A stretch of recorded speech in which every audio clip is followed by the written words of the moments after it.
In October 2014, a local newspaper in Broadex, Scotland, published a short article that almost nobody noticed. It was only 3 lines long.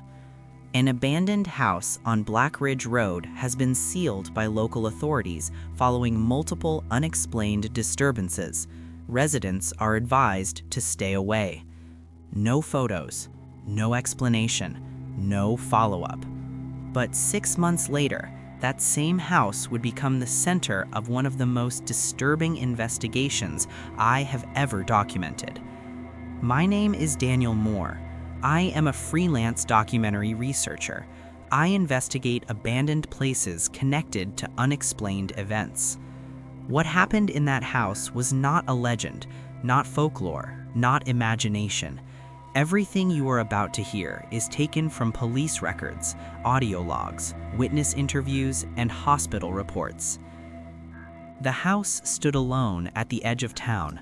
No nearby neighbors, no streetlights, no history of crime. It belonged to an elderly woman named Margaret Callan. She lived there for 42 years, never married, never had children. In August 2014, she disappeared. No signs of struggle, no note, no body. Police assumed she had wandered into the nearby forest and died. But 3 weeks later, strange things began happening inside the empty house. On September 19th at 2:17 a.m., police received a call. A man living 2 streets away reported, "There's someone crying in the old Callan house. I can hear it through the trees. It sounds like a woman begging for help." Officers went there. The house was locked, windows sealed, no power, no sign of anyone inside. But when they stood near the front door, they heard it too. A low, broken voice whispering, "Please, don't leave me." The sound came from inside the walls. One officer, Constable Ryan Bell, turned on his body cam. That recording still exists. At exactly 02:31:14, the audio captures something no one has been able to explain. A voice, not loud, not clear, but close enough to sound like it was standing right beside him. The voice said, "You shouldn't be here." Bell later resigned from the force. In his resignation letter, he wrote only one sentence: "I don't believe that house is empty." In December 2014, before the house was finally boarded forever, neighbors reported one last sound.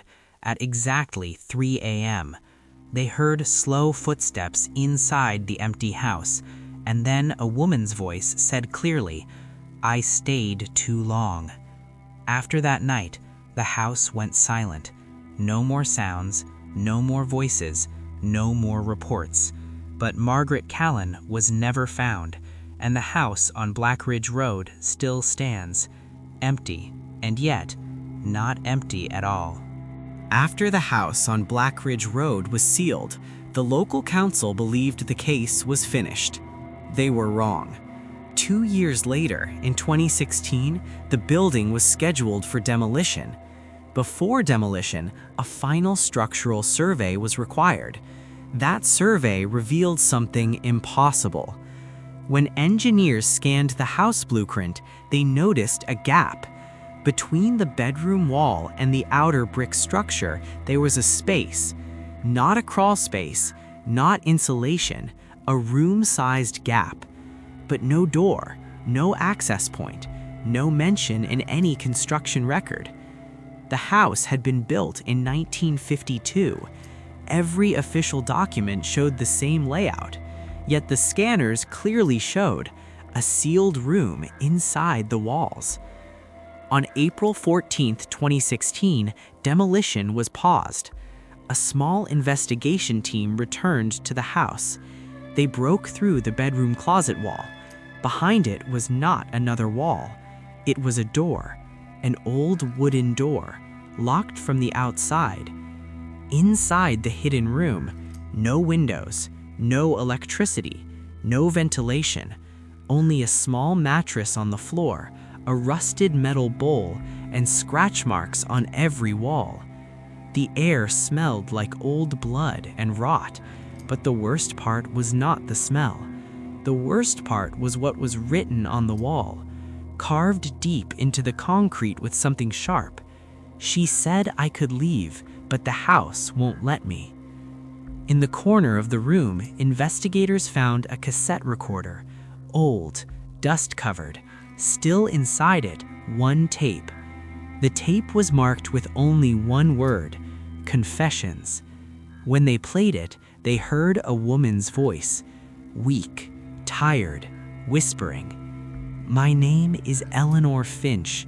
If anyone hears this, I am not missing. I am inside this house." Police searched national records. Eleanor Finch had been reported missing in 1978. She was 24 years old, a nursing student, last seen walking near Black Ridge Road.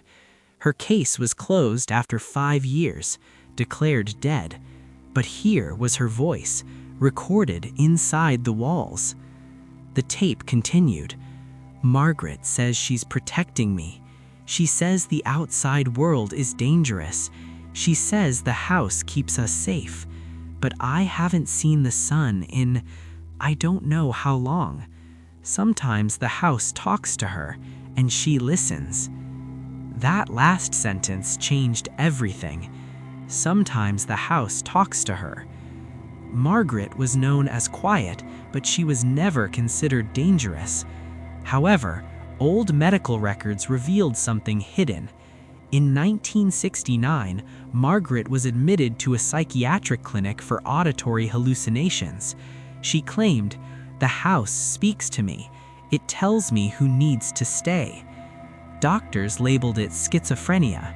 Margaret left treatment after 1 year and returned to Black Ridge Road. Investigators compared missing persons cases.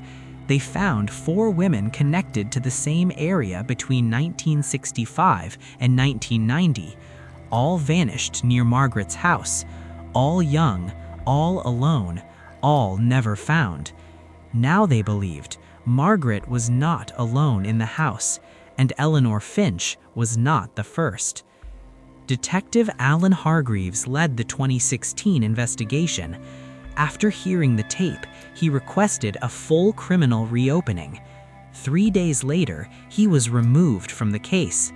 Official reason, health concerns.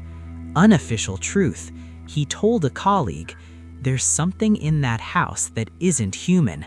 Margaret wasn't the jailer, she was just obeying." The tape ended with Eleanor whispering, "If Margaret is gone, then the house will choose someone else. It always does." 3 weeks after the hidden room was discovered, the house was supposed to be demolished. Security guards were placed outside day and night. On May 6, 2016, at 2:41 a.m., one guard named Peter Lawson disappeared during his shift. Cameras showed him standing near the front door. Then he turned. Not because someone called him, not because he heard something. He turned as if someone touched him. He walked into the house. The door closed behind him. That was the last time anyone saw Peter alive. Police entered the house at sunrise. They found his flashlight on the hallway floor, his radio still turned on, his boots near the hidden room door, but no Peter. Inside the hidden room, they found something new. On the wall, written in fresh scratches, "It chose a man this time." Peter's body was never found, but his voice was. Peter's radio was still recording. The final audio captured heavy breathing, then a whisper. Not his. A woman's voice said, "You can rest now." She rested too. They all do. Then Peter screamed. The recording ended. After Peter vanished, police sealed the house forever. But one final discovery changed everything. Behind the hidden room wall, investigators found another cassette. This one was newer. The label said, Margaret, final. Her voice was calm, not insane, not emotional, just tired. They think I trapped them, but I only listened. The house showed me who was already lost. I gave them a place to stay. The house feeds on loneliness, and I was never lonely again. Then she said something that ended the investigation immediately. When I die, it will find another voice. It always does. After hearing that tape, the government classified the entire case. The house was not demolished. Instead, it was sealed in concrete. No door, no windows, no record. On official maps, the land is now marked as Environmental Hazard Zone, but locals call it something else. They call it the breathing place. In 2022, I tracked down a nurse named Helen Moore. She worked at a care facility where Margaret Callan spent her final days before disappearing. Helen told me something she had never told anyone. On Margaret's last night, Margaret suddenly sat up in bed. She looked at the wall and whispered, "I hear it again." Then she smiled and said, "It found you." Helen said the lights in the room flickered, and for 1 second, she heard breathing that did not belong to either of them. In 2024, I went to the sealed land myself. Nothing remains of the house, only a flat concrete slab. But when I stood there at 3:07 a.m., I heard something. Not a voice, not footsteps, just slow, steady breathing coming from under the ground. After years of investigation, one truth became clear. Margaret Callan was not a monster. She was a listener. The house did not trap people, it called them, and when someone finally listened, the house never let them go. If you ever hear a voice in an empty place, if you ever feel like a building is watching you, if you ever feel like you are not alone, you probably aren't. Because some houses are not built to shelter the living. Some are built to keep the lonely forever.